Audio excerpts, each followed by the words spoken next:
Hello friends, very good morning to all. So কেমন আছো সবাই? তো তোমাদের সাথে অনেক দিন পরে কথা। তোমাদের সাথে লাস্ট কথা হয়েছিল যে থার্ড সেমিস্টারে, তারপরে তো আর কোনো কথা হয়নি, কারণ তারপরে জানো যে লকডাউন শুরু হয়ে গিয়েছিলো, তো তারপরে তো আর ক্লাস হয়নি। সো ফ্রেন্ড, ফোর্থ সেমিস্টারে আজকে প্রথম ক্লাস নিতে চলেছি আমি। তার আগে তো আর ক্লাস নেয়নি ফোর্থ সেমিস্টারে, বাট অন্যান্য স্যারগুলো তো নিচ্ছে, অন্যান্য স্যার তারা নিচ্ছে, তোমরা আশা করি সেসব ক্লাসগুলো দেখছো।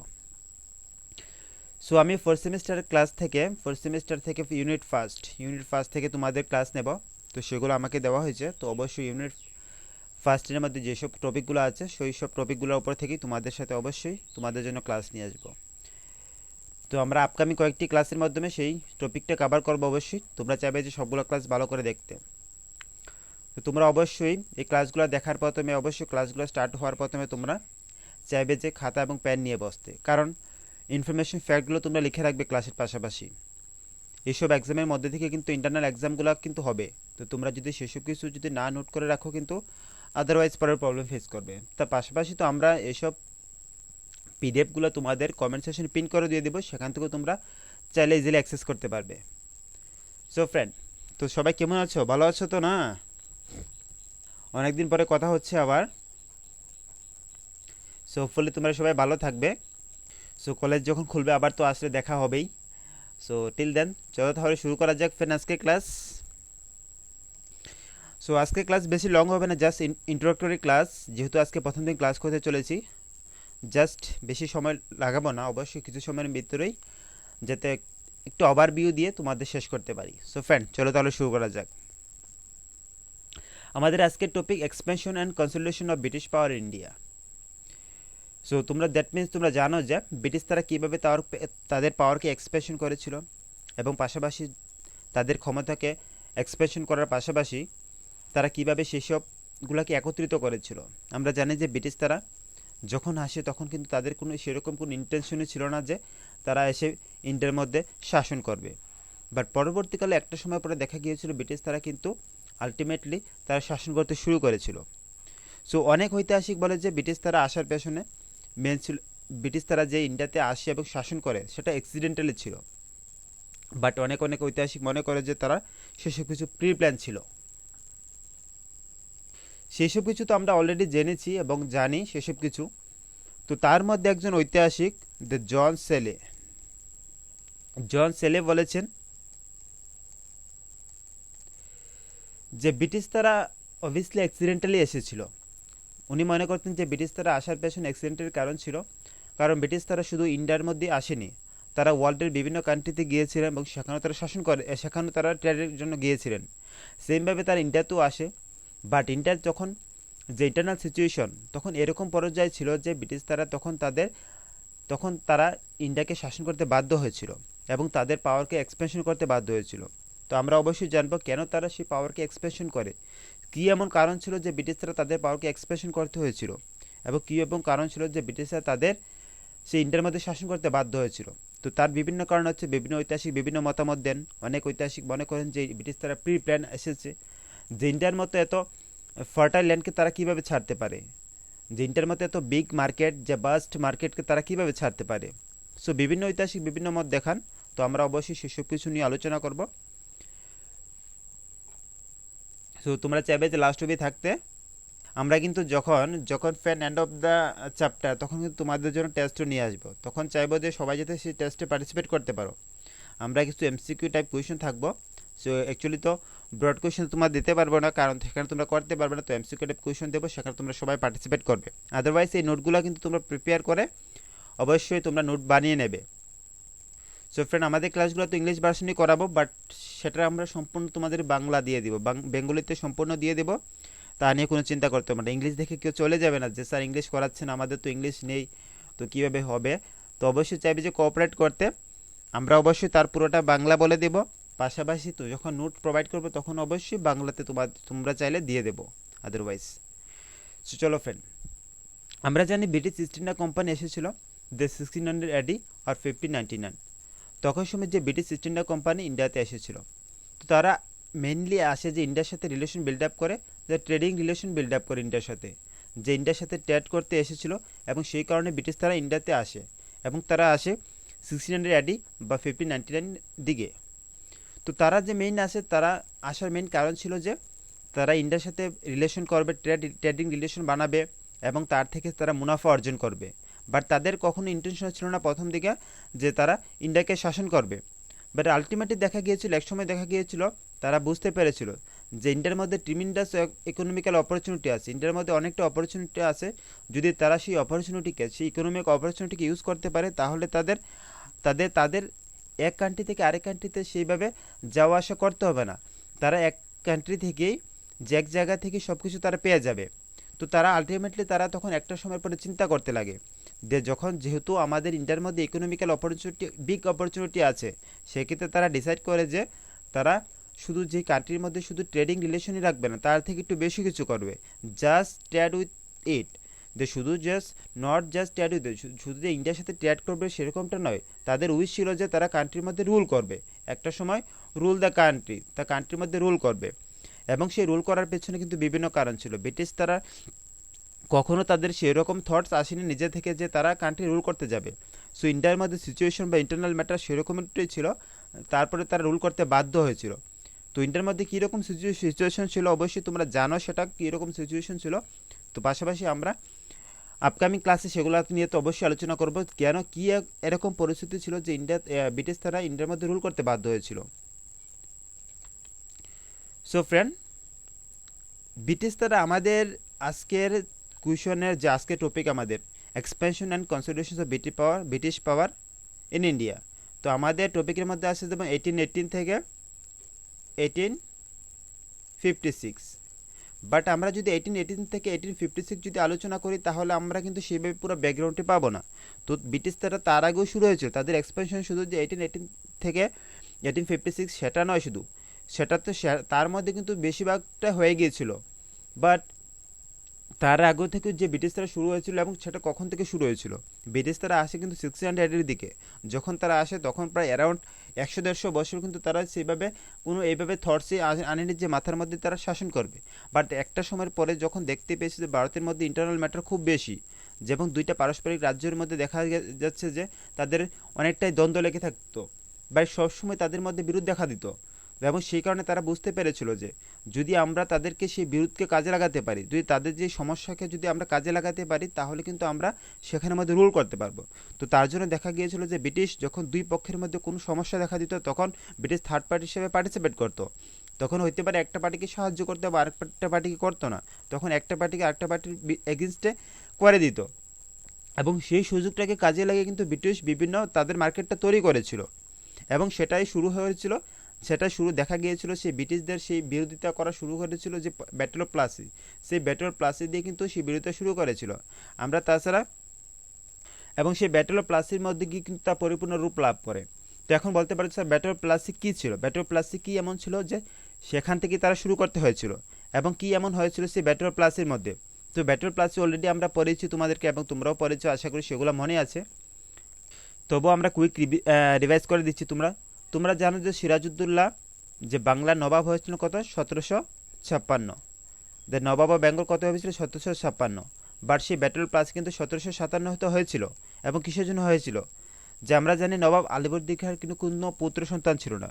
যেহেতু ওনার কোনো পুত্র সন্তান ছিল না, সেই কারণে উনি তার কনিষ্ঠ কন্যা আমিনা বেগমের পুত্র সেই সিরাজউদ্দৌলাকে কিন্তু সিংহাসনের জন্য মনোনীত করে যান। 23 বছরের ছেলে সিরাজউদ্দৌলা সিংহাসনে বসেছিলেন। বাট সিরাজের সেই নিকটাত্মীয়দের কিন্তু সিরাজের নিকটাত্মীয়রা কিন্তু তার বিরোধিতা করতে শুরু করে, এবং সেই কারণে কিন্তু একটা সময়ের পরে সেই ব্যাটল প্লাসি রূপ নিয়েছিল।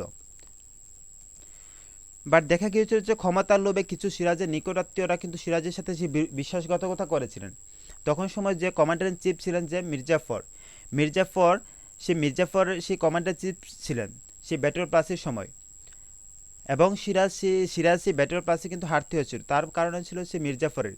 কারণ তোমরা জানো যে ফ্রেন্ড, তখন সময় কিন্তু ইংরেজদের হাতে তেমন সংখ্যক সৈন্য ছিল না যে তারা মুঘলদের সাথে বিরোধিতা করবে, মুঘলদের সাথে কোনো যুদ্ধে আসবে। বাট একমাত্র সেই মির্জাফরের জন্য কিন্তু ব্রিটিশ তারা জিতেছিল এবং সিরাজকে হারতে বাধ্য করেছিল।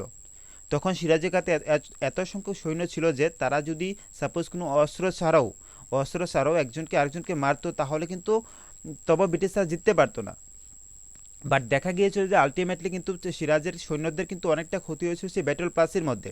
সো এখন বলতে পারছো স্যার ব্যাটল প্লাসি কেন হয়েছিল, যে ব্যাটল প্লাসি হওয়ার কারণ কী ছিল, যে ব্যাটল প্লাসি কেন সিরাজ ব্যাটল প্লাসির মধ্যে যেতে হয়েছিল? 23 বছরের ছেলে কেন ব্যাটল প্লাসি গেছিল? 23 বছরের ছেলে অবভিয়াসলি কিছু এনজয় করুক, সিংহাসনে এসেছে অবশ্যই থাকুক কিছুকাল, তো কেন সে 23 বছরের ছেলে সে বিরোধিতার মধ্যে গিয়েছিল?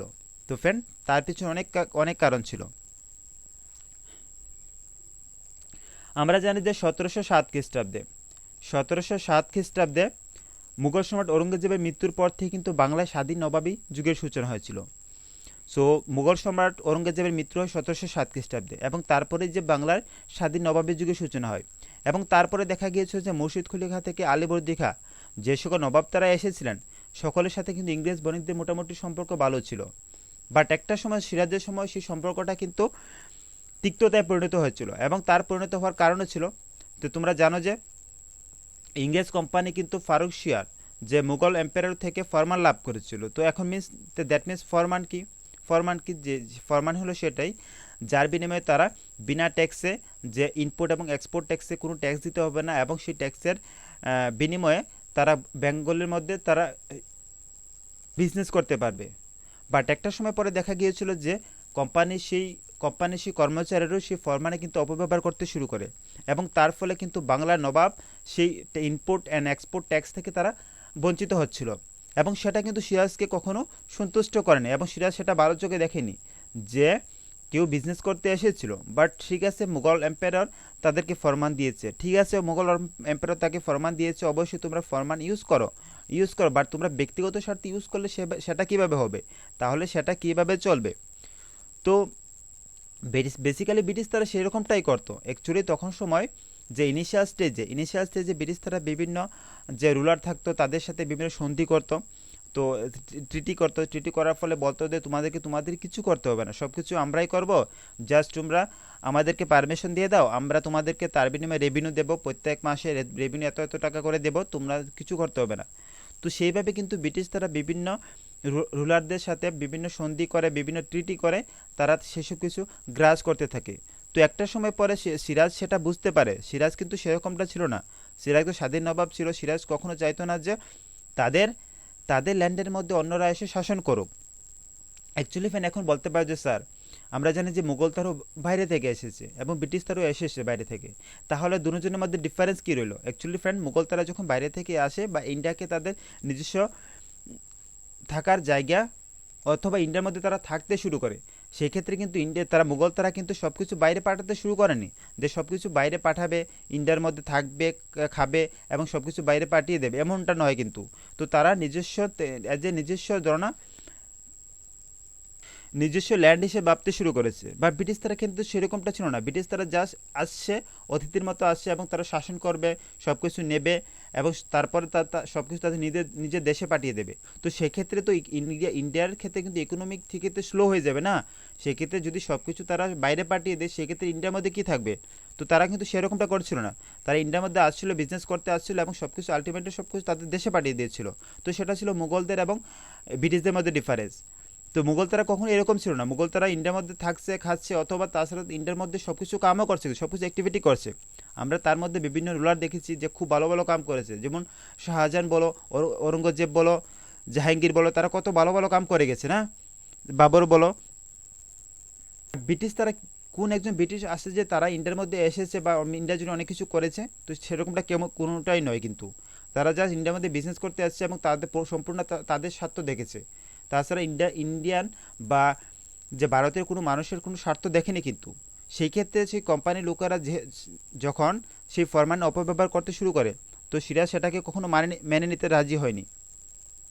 তাছাড়া সিরাজের বিরুদ্ধে আরেকটি কারণ ছিল, সিরাজ যখন সিংহাসনে বসেছিল তখন কোম্পানির কাছ থেকে কিন্তু বা ইংরেজদের কাছ থেকে কিন্তু উপঢৌকন পায়নি, যে সিরাজদের সিংহাসনে বসেছে তো কোম্পানির কাছ থেকে কিন্তু উপঢৌকন পায়নি, এবং সেটা সিরাজদের এবং সিরাজ তাতে অপমানিত বোধ করে। তো তারপরে সিরাজ এবং অ্যাকচুয়ালি ইংরেজ তারা ভাবতো যে সিরাজ যেহেতু সিরাজ কয়েকদিনের জন্য এসেছে, তো কয়েকদিন থাকবে তারপরে চলে যাবে, কারণ তারা দেখতে পেয়েছে যে সিরাজের পারস্পরিক যে সমস্যাগুলা, যে তার নিকট আত্মীয়রা যেভাবে প্রবলেম ক্রিয়েট করছে, তো সিরাজ অবভিয়াসলি বেশি দিন তার পদে স্থায়ী হতে পারে না। তো তার জন্য কিন্তু ব্রিটিশ তারা সেই সিরাজের প্রতি পক্ষপাতিত্ব দেখাননি এবং কোনো উপঢৌকন পাঠাননি, এবং সিরাজ সেটাকে ভালো চোখে দেখেননি। তার পাশাপাশি ছিল ট্যাক্স কালেকশন, যে ফরমানের অপব্যবহার, সেসব কিছু নিয়ে যে সেই ব্যাটল প্লাসে শুরু হয়েছিল, এবং সেই ব্যাটল প্লাসে 1757 খ্রিস্টাব্দে শুরু হয়েছিল, এবং সেখানে সিরাজ হেরেছিল। এবং সেইখানে দেখো নবাব ও বেঙ্গল যেমন সিরাজউদ্দৌলা তো হানেফি ছিল কী নিয়ে, যে রেভিনিউ কালেকশন নিয়ে। রেভিনিউ ক্ষেত্রে অনেকটা লস হচ্ছিল, সেটা নিয়ে সিরাজ অনেকটা আনহ্যাপি ছিল। তারপরেই সেসব কিছু হয়েছিল যে ব্যাটল অফ প্লাসি এবং ব্যাটল অফ বক্সা, সেসব কিছু হয়েছিল। তারপরে দেখা গেছে ব্রিটিশ ইস্ট ইন্ডিয়া কোম্পানি 1765 খ্রিস্টাব্দে দেওয়ানি লাভ করার পর যে মুঘলদের সাথে একটি ট্রিটি সাইন করে, ট্রিটি অফ এলাহাবাদ, সেটি সাইন করে, এবং সেই ট্রিটি সাইন করার মধ্যে দিয়ে কিন্তু তারা ট্যাক্স কালেকশনের সম্পূর্ণরূপে পারমিশন পেয়ে যায়। কোথায় ট্যাক্স কালেকশন করার পারমিশন পেয়ে যায়? যে বেঙ্গল, উড়িষ্যা ও বিহারের মধ্যে তারা ট্যাক্স কালেকশন করার সম্পূর্ণরূপে পারমিশন পেয়ে যায়, এবং তারপর থেকে তাদের সম্পূর্ণ স্বাধীন ছিল সেই জায়গার মধ্যে ট্যাক্স কালেকশন করার ক্ষেত্রে। এবং সেটা ছিল তাদের লাইফের টার্নিং পয়েন্ট, এবং যখন তারা সেসব রিজনের উপর তারা ট্যাক্স কালেকশনের পারমিশন পেয়ে যায়, তখন থেকে কিন্তু তাদের পাওয়ার কিন্তু দ্বিগুণ বেড়ে গিয়েছিল। তখন সময় বেঙ্গল, উড়িষ্যা ও বিহারের মধ্যে ট্যাক্স কালেকশনের পারমিশন পাওয়া এবং সম্পূর্ণরূপে পাওয়াটা, সেটা তাদের কাছে অনেক বড় বিগ অপরচুনিটি ছিল। তো তাদেরকে সেটা কিন্তু ইকোনমিক্যালি অনেকটা সাহায্য করেছিল সেই জায়গায় ট্যাক্স কালেকশনের বা ট্যাক্স কালেকশন করতে পারে। তখন সময় ব্রিটিশ তারা বিভিন্নভাবে বিভিন্ন দেশীয় রাজ্যকে তখন তারা কন্ট্রোল করতে শুরু করে। তখন তারা প্ল্যান করে যে এখন আমাদের বেঙ্গল, বিহার এবং উড়িষ্যা নিয়ে থাকলে চলবে না, পাশাপাশি ইন্ডিয়ান অন্যান্য রাজ্যগুলোকেও অকুপাই করতে হবে। এবং তার মধ্যে দিয়ে তারা বিভিন্ন পলিসি নেয় বিভিন্নভাবে, যে জায়গাতে ট্রিটি দিয়ে করা হয় তো ট্রিটি দিয়ে সম্ভব হয় সেটা ট্রিটি করছে, অথবা যে জায়গাতে ওয়ার প্রয়োজন হচ্ছে বা যুদ্ধ প্রয়োজন সেই জায়গাতে তারা যুদ্ধ করছে। তো সেমভাবে ব্রিটিশ তারা একবার বলেছিল যে তারা কিন্তু কখনো ইন্ডিয়াকে, সো ফ্রেন্ড, যখন তাদের বেঙ্গল, বিহার এবং উড়িষ্যার মধ্যে তাদের কন্ট্রোল চলে আসছে, তখন তারা প্ল্যান করলো যে তারা ইন্ডিয়ার অন্যান্য স্টেটগুলোর ওপর, অন্যান্য রাজ্যগুলোর ওপর তারা তাদের দখল নেবে। সো ব্রিটিশ তারা একবার বলেছিল যে তারা ইন্ডিয়াকে কখনো কিন্তু অকুপাই করেনি বা ইন্ডিয়াকে জোর করে দখল করেনি, তারা ইন্ডিয়াকে জিতেছিল, বিভিন্ন ওয়ারের মধ্যে তারা ইন্ডিয়াকে জিতেছিল। তো তারও মেন কারণ ছিল যে ব্রিটিশ তারা কেন তারা ওয়ার করতে বাধ্য বা যুদ্ধ করতে বাধ্য হয়েছিল। তো তখন সময় তারা বলেছিল যে তখন সময় ইন্ডিয়ার মধ্যে বিভিন্ন পারস্পরিক দ্বন্দ্ব লেগে থাকতো, বিভিন্ন সময় পারস্পরিক দ্বন্দ্বগুলো লেগে থাকতো, এবং সেই দ্বন্দ্বগুলা লাগার কারণে তারা কিন্তু তাদের সৈন্যবাহিনী বানাতে বাধ্য হয়েছিল। যদি তারা তাদের সৈন্য ফরমেশন না করে, তাহলে তাদের সেই তারা যে বিভিন্ন পোর্টগুলো বানিয়েছিল সেগুলো রক্ষণাবেক্ষণ করা মুশকিল হয়ে যাচ্ছিল। তখন সময় এত বিরোধ চলছিল যে তারা বলেছিল যে মানুষরা ব্রিটিশদের পোর্টগুলো তারা দখল করে নিত এবং তা লুট করে নিত। তো তার জন্য ব্রিটিশ তারা তাদের সৈন্য বানাতে বাধ্য হয়েছিল। একটা সময় পরে দেখা গিয়েছে যখন দুটি পারস্পরিক গোষ্ঠী বা কোনো রাজ্যের মধ্যে যখন দ্বন্দ্ব দেখা দিত, তখন সেই রাজ্যগুলো আলটিমেটলি তারা ব্রিটিশদের কাছে এসে সাহায্য প্রার্থনা করতো। যেই রাজ্যগুলো একটু উইক ছিল, তারা ব্রিটিশদের কাছে এসে সাহায্য প্রার্থনা করতো, এবং ব্রিটিশ তো সেক্ষেত্রে সাহায্য করতো। বাট ব্রিটিশরা সেক্ষেত্রে সাহায্য করার মেন কারণ ছিল তারা বলতো যে আমরা তোমাদেরকে অবশ্যই সাহায্য করবো, তার বিনিময়ে তোমরা আমাদের কিছু রেভিনিউ দেবে, তো এবং তার বিনিময়ে আমরা তোমাদেরকে রক্ষা করব। তো সেইভাবে ব্রিটিশ তারা বিভিন্ন কন্ট্রোলে, বিভিন্ন ট্রিটির মাধ্যমে, বিভিন্ন সন্ধির মাধ্যমে, পাশাপাশি যে জায়গাতে ওয়ার প্রয়োজন ছিল ওয়ারের মাধ্যমে তারা সেই দেশীয় রাজ্যগুলোকে অকুপাই করতে শুরু করেছিল। তো তার মধ্যে তারা প্রথমে অকুপাই করেছে মাইসুরকে তারা অকুপাই করতে শুরু করেছিল, এবং সেটি দখল করতে গিয়ে তারা অনেকগুলা যে ওয়ার করতে বাধ্য হয়েছিল, এবং তারপরে তারা মাইসুরকে কমপ্লিটলি দখল করেছিল। সিমিলারলি তার পাশাপাশি তারা যে মারাঠা পেশোয়াদের মধ্যে কিন্তু অন্তর্দ্বন্দ্ব অনেকটাই ছিল। তোমরা যদি মারাঠার সম্বন্ধে ব্যাটল অফ মারাঠা পরে থাকো, অবশ্যই সেখানে জানবে যে মারাঠাদের মধ্যে কিন্তু ডিসহারমোনি ছিল, যে মারাঠা সম্রাটদের মধ্যে, মারাঠা বিভিন্ন রুলারদের মধ্যে কিন্তু ডিসহারমোনি, তাদের মধ্যে কখনো ঐক্যতা ছিল না, এবং সেটাকেই তারা ইংরেজরা কাজে লাগিয়েছিলেন, এবং কাজে লাগিয়ে সে মারাঠাদের মধ্যে বিভিন্ন বিদ্রোহ তৈরি করে, মারাঠাদের মধ্যে বিভিন্ন প্রবলেম ক্রিয়েট করে, তখন মারাঠা সেটাকেও তারা দখল করেছিল, এবং সেই বিদ্রোহ তাদের কিন্তু ব্রিটিশকে তাদের জবকে ইজিয়ার করেছিল, জবকে অনেকটা সহজ করে দিয়েছিল যে তাদের মারাঠাকে দখল করার ক্ষেত্রে। একমাত্র দেখবে যে ফ্রেন্ড, যখন কোনো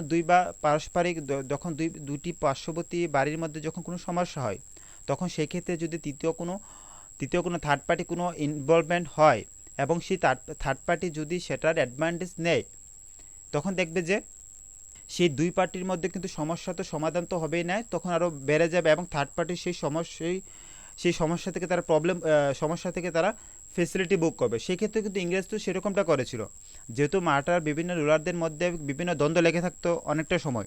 সেক্ষেত্রে ব্রিটিশ তারা কী করেছে, সেই দ্বন্দ্বটাকে কামে লাগিয়ে তারা বিভিন্নভাবে সেই মারাঠা বা সেই বিভিন্ন রাজ্যগুলোকে তারা দখল করতে শুরু করে, একজন আরেকজনের এগেনস্টে লাগিয়ে দিয়ে সেগুলো তারা অকুপাই করতে শুরু করে। এবং সেই ডিসহারমোনিকে যে মারাঠার মধ্যে disharmony between Maratha rulers played right into the hand of British making the easier job. এবং তাদের সেই ডিসহারমোনিকে কামে লাগিয়ে যে ব্রিটিশ তারা তাদের সেই জবটাকে তাদের সেই অকুপাই করতে সেটাকে ইজি করেছিল যে মারাঠাই। সো এইভাবে ব্রিটিশরা আস্তে আস্তে বিভিন্ন রাজ্যগুলোকে দখল করতে শুরু করে, তার পাশাপাশি তারা সিন্ধিয়া নব শুরু করে, এবং তারপরে দেখা গিয়েছিল একটা সময় তারা পাঞ্জাবকে দখল করে নিয়েছিল। সেই পাঞ্জাবের মধ্যে দুটি যুদ্ধ হয়েছিল, যে অ্যাংলো শিখ যুদ্ধ দুটি হয়েছিল, এবং সেই শিখ ট্রুপসগুলো আছে, তারা শিখ সৈন্যবাহিনী আছে, তারা কমপ্লিটলি পরাজিত হয়েছিল এবং 1849 কমপ্লিটলি পরাজিত হয়েছিল। এবং একটা সময়ের পরে দেখা গিয়েছিল যে এন্টায়ার সাবকন্টিনেন্ট অফ ইন্ডিয়া তখন ইন্ডিয়ার পুরো সাবকন্টিনেন্ট তারা ব্রিটিশদের দখলে নিয়েছিল। তো এই ছিল কিছু ব্যাকগ্রাউন্ড আমরা যেগুলো আলোচনা করা প্রয়োজন ছিল। তো এখন তো আমরা অবশ্যই আলোচনা করব। আমরা জাস্ট সেটার একটু ব্রিফ ইন্ট্রোডাকশন জেনে নিলাম যে কিছুটা, যে আসলে কী হয়েছিল তখন সময় এবং কী কারণে ব্রিটিশ তারা সেসব কিছু করতে বাধ্য হয়েছিল। সো ফ্রেন্ড, চলো তাহলে শুরু করা যাক এখনের সেকেন্ড পার্ট। সো ফ্রেন্ড, 1765 খ্রিস্টে ইংরেজ কোম্পানি সেই দেওয়ানি লাভ করেছিল। আমরা জানি কবে দেওয়ানি লাভ করেছিল, সেই 1765 খ্রিস্টাব্দে। 1765 খ্রিস্টে ইংরেজ কোম্পানি দেওয়ানি লাভ করেছিল এবং সেই দেওয়ানি লাভের থেকে 1856 খ্রিস্টাব্দে 1856 খ্রিস্টাব্দে শর্তবিরূপ নীতি প্রবর্তন পর্যন্ত বিভিন্ন পর্যায়ের মধ্য দিয়ে কিন্তু ব্রিটিশ তাদের সাম্রাজ্যকে প্রসারিত করেছিল। সেই 1765 থেকে 1856, সেই 1765 দেওয়ানি লাভ এবং সেই 1856 খ্রিস্টাব্দ পর্যন্ত ব্রিটিশরা তাদের সাম্রাজ্যকে বিস্তার করেছিল। তো বিভিন্ন ক্ষেত্র তারা অবলম্বন করেছিল, বিভিন্ন পন্থা তারা অবলম্বন করেছিল, এবং তার মধ্যে একটি রাস্তা ছিল যে অ্যাংলো মাইসুর ওয়ার। তো ব্রিটিশদের মধ্যে যে অ্যাংলো মাইসুরটি ওয়ার ছিল, তার মধ্যে একটি রাস্তা ছিল, তারা অ্যাংলো মাইসুর ওয়ারটি তাদেরকে অনেকটি হেল্পফুল করেছিল যে তারা সব কিছু অকুপাই করতে। অ্যাকচুয়ালি ফ্রেন্ড, তখন সময় কিন্তু সেই সব ওয়ারগুলো কিন্তু ব্রিটিশদের পক্ষে কিন্তু জেতা অনেকটাই মুশকিল ছিল, বাট একমাত্র পারস্পরিক সেই সমস্যাগুলোর কারণে কিন্তু ব্রিটিশরা সেই ওয়ারগুলো জিতেছিল। তো তার মধ্যে আমরা দেখেছিলাম যে বাংলায় একটা সময় পরে ব্রিটিশদের সার্বভৌমত্ব প্রতিষ্ঠা হয়েছিল, যেমন 1765 খ্রিস্টাব্দে যখন কোম্পানির দেওয়ানি লাভ করেছিল। তারপর যে বাংলার রাজনীতির ক্ষেত্রে, তারপর বাংলার উপর যে রাজনৈতিক, অর্থনৈতিক, প্রশাসনিক ক্ষেত্রে কিন্তু নতুন পরিস্থিতি উদ্ভব হয়। সো বাংলার সকল সময় থেকে নবাবী শাসনের অবসান ঘটে এবং শুরু হয় কোম্পানির শাসন। সেই 1765 খ্রিস্টাব্দে কোম্পানি দেওয়ানি লাভের পর থেকে কিন্তু বাংলার স্বাধীন নবাবী শাসনের সেটি অবসান ঘটেছিল। এবং আমরা পড়েছিলাম বাংলাদেশের স্বাধীন নবাব ছিল সিরাজউদ্দৌলা ছিল সেই বাংলার স্বাধীন নবাব।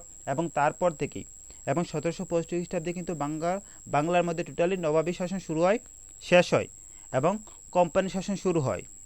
এবং তখন সময় সেই 1765 থেকে 1856, সেই সময় ব্রিটিশ তারা তাদের প্রাধান্য স্থাপনের ক্ষেত্রে বা তাদের ক্যাপিটালকে এক্সপান্ড করার ক্ষেত্রে মেন সমস্যা হয়ে দাঁড়িয়েছিল যে মহীশূর, মারাঠা ও শিখরা। মহীশূর, মারাঠা ও শিখরা, মহীশূর, মারাঠা ও শিখরা তাদের প্রধান অন্তরা হয়ে দাঁড়িয়েছিল, কিন্তু প্রধান সমস্যা হয়ে দাঁড়িয়েছিল। তো তারা দেখতে পেয়েছে যদি তাদেরকেও সরানো যায়, যদি সেই তিনটি রাজ্যকে সরানো যায়, তাহলে ব্রিটিশদের আর কেউ আটকাতে পারবে না সেসব কিছু দখল করার জন্য। তো তাদের সেই 1765 থেকে 1856 প্রধান সমস্যা ছিল যে মহীশূর, মারাঠা এবং শিখরা। তো তারা সেইভাবে বিভিন্ন পরিস্থিতির মাধ্যমে তাদেরকে সরাতে চেষ্টা করে। তো তার মধ্যে আমরা জানি যে ক্লাইভ কিন্তু ভারতে ব্রিটিশ সাম্রাজ্যে ভিত্তি স্থাপন করেছিল। কে স্থাপন করেছিল? যে রবার্ট ক্লাইভই কিন্তু ভারতের মধ্যে ব্রিটিশ সাম্রাজ্যের ভিত্তি স্থাপন করেছিল সেই দেওয়ানি লাভের পর থেকে। বাট তিনি কখনো কিন্তু বিস্তার নীতি, তিনি কখনো এক্সপেনশন নীতির কিন্তু বিশ্বাস করতেন না, বা এক্সপেনশন নীতি উনি জাননি। উনি তো ব্রিটিশ সাম্রাজ্যের বিস্তার, তো উনি ব্রিটিশ সাম্রাজ্যকে যে বিস্তার তো করেছিলেন, যে কে করেছিলেন? ক্লাইভ। সো ক্লাইভ তো ব্রিটিশ সাম্রাজ্যকে বিস্তার করেছিলেন, বাট উনি কখনো যে বিস্তার নীতি অনুসরণ করেননি। বাট প্রকৃতপক্ষে তখন সময় দেখা গিয়েছিল যে একটা সময়ের পরে যখন ক্লাইভের পরে ওয়ারেন হেস্টিংস আসে, ওয়ারেন হেস্টিং কখন এসেছিল? ওয়ারেন হেস্টিং আমরা জানি যে কখন এসেছিল, 1772 থেকে 1774। 1772 ওয়ারেন হেস্টিং আসে এবং বাংলা গভর্নর হয়েছিল আবার 1774 থেকে 1785। তো সেই সময় কে এসেছিল? যে Warren Hastings. So Warren Hastings এসেছিল তখন সময় তিনি বাংলা গভর্নর জেনারেল এসে বাংলা গভর্নর ছিলেন একবার, গভর্নর জেনারেল ছিলেন একবার, এবং উনার সময়কালে উনি কিন্তু সাম্রাজ্যকে অনেকটা বিস্তার করেছিল, অনেকটাই এক্সপেনশন করেছিল। এবং উনার সেই এক্সপেনশন নীতির ফলে কিন্তু ইন্ডিয়ার বিভিন্ন রুলারদের সাথে বিরোধ শুরু হয় এবং তার থেকেই সেসব কিছু সমস্যা তৈরি হতে থাকে। এবং তারপরেই যে বিভিন্ন ওয়ারগুলো দেখা দিয়েছিল, সেই ওয়ারেন হেস্টিংস সেই বিস্তার নীতির ফলেই কিন্তু সেসব কিছু শুরু হয়। এবং কোম্পানি কি করে যে ইংরেজ কোম্পানির সঙ্গে বাংলা তখন বিভিন্ন সুবাদারদের যে অনেকগুলো চুক্তি হয়েছিল, অনেকের মধ্যে চুক্তিতে স্বাক্ষর করার পরে কিন্তু বাংলার সার্বভৌম ক্ষমতা ব্রিটিশদের স্থানান্তরিত করে। আমরা বলেছিলাম যে ব্রিটিশ তারা বিভিন্ন অনেকটা কৌশলে অনেকটা যুদ্ধের মাধ্যমে বাংলার বিভিন্ন নবাবের সাথে বা বিভিন্ন রুলারদের সাথে বিভিন্ন ট্রিটি স্বাক্ষরিত করে এবং সেই ট্রিটি স্বাক্ষরিত হওয়ার মাধ্যমে ব্রিটিশ তারা সেই বাংলার বিভিন্ন জায়গাকে তারা দখল করে নেয় এবং তারা একে একে দেখা গিয়েছিল যে মহীশূর, মারাঠা এবং শিখ প্রভৃতি শাসকদের প্রাধান্য অবসান ঘটে এবং সেসব জায়গাগুলো দখল করে নিয়েছিল। সো তার মধ্যে আমাদের যে অ্যাংলো মাইসুর ওয়ার, তো অ্যাংলো মাইসুর ওয়ারে কী ছিল চলো তাহলে দেখে নেই। তো সেই অ্যাংলো মাইসুর ওয়ারটি কবে হয়েছিল? সেই অ্যাংলো মাইসুর ওয়ারটি হয়েছিল যে 1766 থেকে 1799, তখন সময় সেই অ্যাংলো মাইসুর ওয়ারটি হয়েছিল। তো 1761 খ্রিস্টাব্দে মহীশূরের সেই সর্বময় কর্তা ছিলেন যেমন হায়দার আলী। সো হায়দার আলী কিন্তু সর্বময় কর্তা ছিল এবং ওনার সময়কালেই কিন্তু সেই মাইসুরে কিন্তু অনেকটাই উন্নত হয়েছিল। বাট তখন সময় কিন্তু যে মাইসুরের সাথে যে হায়দারের সাথে কিন্তু মারাঠাদের অনেকটা বিরোধ দেখা দিয়েছিল 1762 থেকে 1772। 1762 থেকে 1772 খ্রিস্টাব্দ পর্যন্ত সময়কালে মারাঠারা প্রায় 4 বার কিন্তু হায়দার রাজ্যে আক্রমণ করে। তখন সময় মারাঠারা প্রায় 4 বার হায়দার রাজ্যে আক্রমণ করে। তো তাতে হায়দার এবং মারাঠাদের মধ্যে কিন্তু অনেকটা সমস্যা দেখা দিয়েছিল, কিন্তু একটা সময়ের পরে কিন্তু মারাঠা এবং ইংরেজদের মধ্যে বিভিন্ন বিরোধ দেখা দিয়েছিল, বিভিন্ন কারণে বিভিন্ন বিরোধ দেখা দিয়েছিল এবং সেই সুযোগটাকে কাজে লাগিয়ে কিন্তু হায়দার তার শক্তি বৃদ্ধি করে এবং সেই মারাঠা এবং ইংরেজদের বিরোধকে কাজে লাগিয়ে 1776 থেকে 1778 সেই সময় হায়দার তার শক্তি বৃদ্ধি করতে থাকে এবং লাস্ট অবধি দেখা গিয়েছিল যে একটা সময়ের পরে কিন্তু সেই বিরোধ আবার হায়দারের ক্ষেত্রে শুরু হয়েছিল, ইংরেজ এবং হায়দারের মধ্যেও সেই বিরোধ দেখা দিয়েছিল। সো দেখা গিয়েছিল যে হায়দারের সঙ্গে কিন্তু ইংরেজদের কখনো যে ভালো সম্পর্ক ছিল না, প্রথম থেকে কিন্তু হায়দার এবং ইংরেজদের সঙ্গে কিন্তু কখনো ভালো সম্পর্ক ছিল না।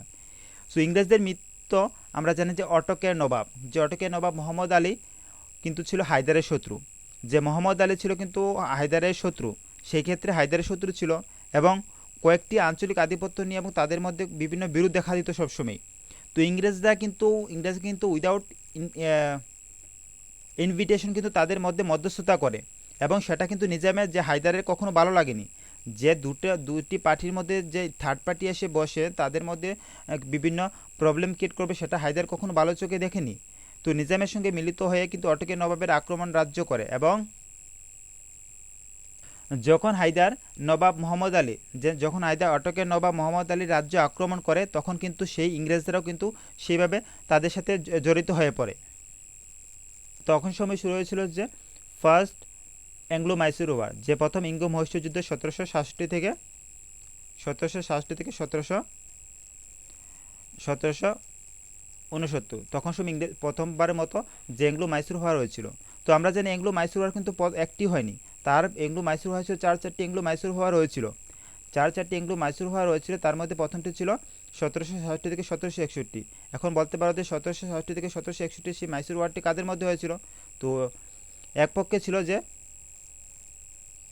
অটোকের নবাব যে মোহাম্মদ আলী এবং আরেক পক্ষে ছিল যে হায়দার আলী। তখন তাদের মধ্যে সেই বিরোধ দেখা দেয়। তো সেই ইঙ্গো মহীশূর যুদ্ধটি হয়েছিল 1760 থেকে 1769। তারপর দেখা গিয়েছিল যে 1769 খ্রিস্টাব্দে তাদের মধ্যে এক সন্ধি হয় 1769 খ্রিস্টাব্দে তাদের মধ্যে এক সন্ধি হয় এবং মাদ্রাজের সন্ধি অনুসারে সেই দুই পক্ষের মধ্যে কিন্তু দীর্ঘস্থায়ী শান্তি আনতে স্টার্ট করেছিল, বাট সেটা কিন্তু কখনো দীর্ঘস্থায়ী হয়নি। 1769 খ্রিস্টাব্দে সেই মাদ্রাজের সন্ধি স্বাক্ষরিত হয়েছিল। তারপর দেখা গিয়েছিল যে যখন সময় তাদের মধ্যে সেই শান্তি কিন্তু দীর্ঘস্থায়ী হচ্ছে না, তখন সময় তারা একটা সময় পরে 1780 খ্রিস্টাব্দে ইংরেজ তারা যে মাহে দখল করে, যে মাহে দখল করার পর সেই মহীশূরের মাহে দখল করে নিয়ে এবং দ্বিতীয় সে মহীশূর যুদ্ধ আরম্ভ হয় এবং 1778 খ্রিস্টাব্দে পর্যন্ত সেই যুদ্ধ চলে এবং 1784 খ্রিস্টাব্দ পর্যন্ত 1784 খ্রিস্টাব্দ পর্যন্ত সেই যুদ্ধ চলেছিল। সো 1780 খ্রিস্টাব্দে ইংরেজরা সেই মাহে দখল করার পরে কিন্তু দ্বিতীয় ইঙ্গ মহীশূর যুদ্ধ শুরু হয় এবং সেটি চলেছিল 1784 খ্রিস্টাব্দ পর্যন্ত এবং এই যুদ্ধ চলে এবং তখন কিন্তু ইংরেজদের পক্ষে কিন্তু সেই যুদ্ধ জেতাটা কিন্তু অনেকটা মুশকিল ছিল এবং হায়দার আলী দেখছিল যে এবং হায়দার আলী কিন্তু সেই যুদ্ধে অনেকটা জয়ী হবার কিন্তু অনেকটা চান্স ছিল এবং সেই মুখে কিন্তু 1782 খ্রিস্টাব্দে জয়ের মুখে কিন্তু হায়দার আলী মারা যায় এবং তার মারা যাওয়ার পর টিপু সুলতান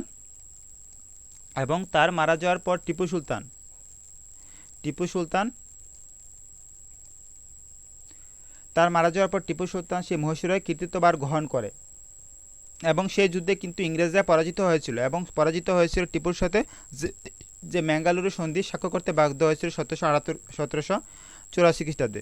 1784 খ্রিস্টাব্দে সেই ম্যাঙ্গালুরু সন্ধি স্বাক্ষরিত করতে বাধ্য হয়েছিল টিপুর সাথে সেই দ্বিতীয় ইঙ্গ মহীশূর যুদ্ধে এংলো মাইসুর ওভারে হেরে। সো ইংরেজরা টিপুর সাথে কিন্তু ম্যাঙ্গালুরু সন্ধি করতে বাধ্য হয়েছিল। তখন সময় গভর্নর জেনারেল ছিল ইংরেজদের পক্ষ থেকে যে হেস্টিংস ছিল গভর্নর জেনারেল এবং সেই সন্ধিকে কিন্তু অপমানজনক সন্ধির মনে করত এবং সেই ইংরেজদের পক্ষে সেই সন্ধি ছিল অপমানজনক, সেই ম্যাঙ্গালুরু সন্ধি ছিল অপমানজনক সন্ধি এবং সেটা কখনো ব্রিটিশ তারা ভালো চোখে দেখেননি।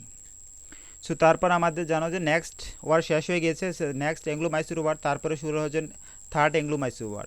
তো থার্ড অ্যাংলো মাইসুর ওয়ারটা কী ছিল যে ফ্রেন্ড, থার্ড অ্যাংলো মাইসুর ওয়ারটা ছিল যে তখন সময় কিন্তু লর্ড কর্নওয়ালিস শাসনকালে টিপু সুলতান কোম্পানি মিত্ররাজ্য তিবাঙ্কুর আক্রমণ করে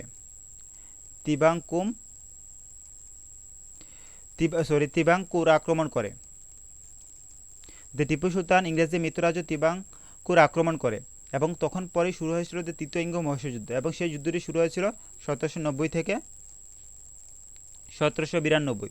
1790 থেকে 1792 তৃতীয় যে থার্ড অ্যাংলো মাইসুর ওয়ার শুরু হয়ে গিয়েছিল এবং টিপু সেই যুদ্ধ কিন্তু বীরের মতো যুদ্ধ করেছিল এবং সেই যুদ্ধে কিন্তু টিপু তারপর দেখা গেছিল পরাস্ত হয়েছিল। তো পরাস্ত হওয়ার মেন কারণও ছিল যে কেন পরাস্ত হয়েছিল, তখন সময় কিন্তু কর্নওয়ালিসের পক্ষে হয়ে মারাঠা এবং নিজাম সাহায্য লাভ করে।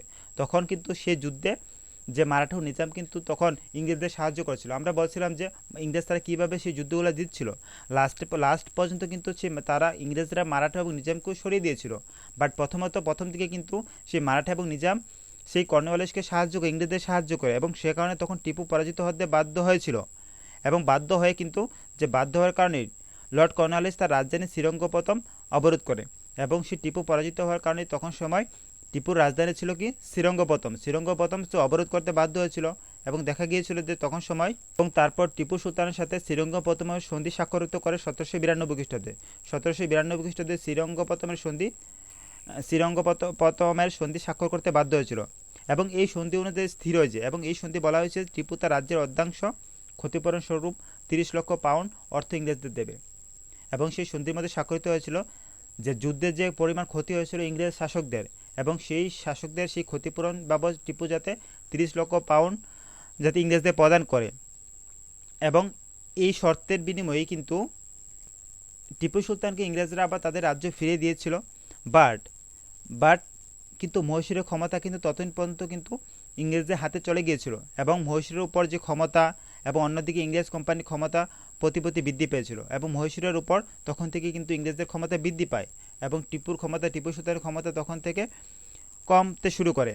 তো তারপর দেখা গিয়েছিল সেই শ্রীরঙ্গপত্তমের সন্ধি যে টিপু এবং ইংরেজদের মধ্যে স্বাক্ষরিত হয়েছিল এবং নানাভাবে সেই শক্তি কিন্তু বৃদ্ধি করতে সচেষ্ট হয়েছিল।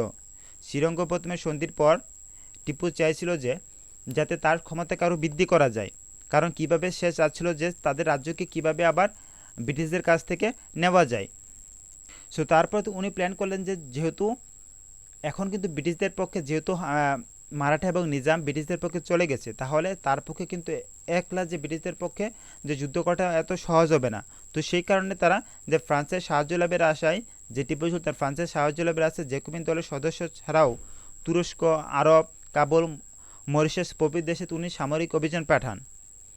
যে সামরিক অভিযান পেয়ে দূত পাঠান, যাতে ওদেরকে সাহায্য করে, ওরা যাতে টিপু সুলতানকে সাহায্য করে যে ইংরেজদের বিরুদ্ধে তার রাজ্য পুনরুদ্ধার করার জন্য যাতে সাহায্য করে। তো তার জন্য টিপু সুলতান সাহায্য চেয়েছিল। বাট তখন সময় ইংরেজ গভর্নর জেনারেল ছিলেন লর্ড ওয়েলেসলি। তখন সময় ইংরেজ গভর্নর জেনারেল ছিলেন লর্ড ওয়েলেসলি। Yes, Wellesley. তখন সময় ইংরেজ গভর্নর ছিলেন লর্ড ওয়েলেসলি, এবং লর্ড ওয়েলেসলি কিন্তু তখন ব্রিটিশ গভর্নর হিসেবে উনি টিপু সুলতানকে আহ্বান করেছিলেন যে অধীনতামূলক মিত্রতা নীতিতে উনি আহ্বান জানিয়েছিলেন। কিন্তু টিপু সেই প্রস্তাব প্রত্যাখ্যান করে। টিপু সেই প্রস্তাবে কখনো রাজি হননি যে অধীনতামূলক মিত্রতা নীতিতে উনি স্বাক্ষর করবে। এবং তারপরে দেখা গিয়েছিল যে চতুর্থ ইঙ্গ মহীশূর যুদ্ধ বা ফোর্থ অ্যাংলো মাইসুর ওয়ারটি শুরু হয়েছিল 1799। সেই অ্যাংলো মাইসুর ওয়ারটি শুরু হয়েছিল, এবং টিপু সুলতান আলটিমেটলি সেই যুদ্ধে কিন্তু নিহত হন এবং মারা গিয়েছিল। এবং ব্রিটিশ তারা আলটিমেটলি তখন মাইসুর দখল করেছিল, তখন মাইসুরকে কমপ্লিটলি দখল করেছিল, এবং মাইসুর তখন ব্রিটিশদের অধীনে চলে আসে। তো এইভাবে ব্রিটিশ তারা বিভিন্ন ওয়ারের মাধ্যমে, যেমন 4টি ওয়ারের মাধ্যমে তারা মাইসুরকে দখল করে। তো মাইসুর দখল করার পিছনে অনেকগুলো কারণ ছিল। তোমরা দেখেছো যে প্রথমে ছিল যে মাইসুরের শাসনকর্তা যেমন হায়দার আলী। হায়দার আলীর নেতৃত্বে তখন মাইসুর খুব ভালো রাজ্যে পরিণত হয়েছিল। তারপরে দেখা গিয়েছিল যে মারাঠাদের সাথে হায়দারের বিভিন্ন সমস্যা দেখা যায়। তো সেই সমস্যাকে ঘিরে কিন্তু হায়দার এবং মারাঠাদের মধ্যে বিভিন্ন সমস্যা ঘিরে তখন ইংরেজ কোম্পানি হস্তক্ষেপ করার পর যে ইংরেজ তারা হস্তক্ষেপ করে এবং করার পর বিভিন্ন যুদ্ধগুলো হয়েছিল। তো বিভিন্ন যুদ্ধগুলো হওয়ার পরও তারা বিভিন্ন সন্ধি করেছিলেন। সেই সন্ধিগুলোর বিনিময়ে যখন তাদের মধ্যে কোনো শান্তি স্থাপিত হচ্ছে না, সেই ক্ষেত্রে যে টিপু চাচ্ছিল যে যাতে তাদের রাজ্যকে পুনরায় অকুপাই করা যায়। একটা সময় পরে যেমন হায়দার আলী মারা গিয়েছিলেন, তখন সময় টিপু সেসব দায়িত্ব পালন করেছিলেন।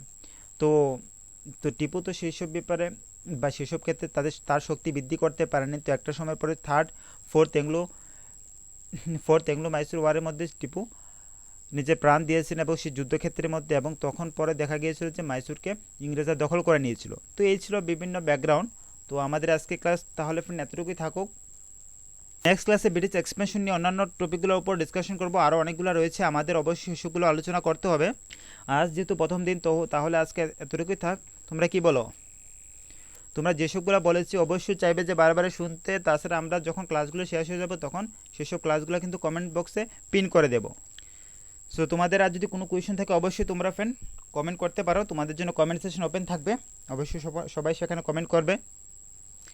কোনো কোয়ারি অথবা ডাউট থাকলে অবশ্যই তোমরা কমেন্ট করবে। তো আমরা চাইবো যে এইভাবে প্রত্যেকটা ক্লাসের মাধ্যমে, আজকে যেহেতু ইন্ট্রোডাক্টরি ক্লাস, তো বেশি কিছু করায়নি। তো আমাদের কিন্তু ব্রিটিশ এক্সপেনশন নিয়ে কিন্তু অনেক বড় ক্লাস হবে। তো অনেকগুলো ক্লাস করতে হবে, যেগুলো আমাদের, তোমরা জানো যে আমাকে ফার্স্ট ইউনিট দেওয়া হয়েছে। তো সেই টপিক থেকে যতগুলো রয়েছে, তো তারপর থেকে আমরা সেমভাবে একটা টপিক করে সবগুলো টপিকই কভার করব। তোমরা সবগুলো টপিকই ভালো করে শুনবে এবং নোটগুলো প্রিপেয়ার করবে। তো তাহলে এতটুকু রাখা যাক আজকে। টিল দেন থ্যাংক ইউ, এবং নেক্সট ক্লাসে আবার দেখা হচ্ছে। ওকে, বাই।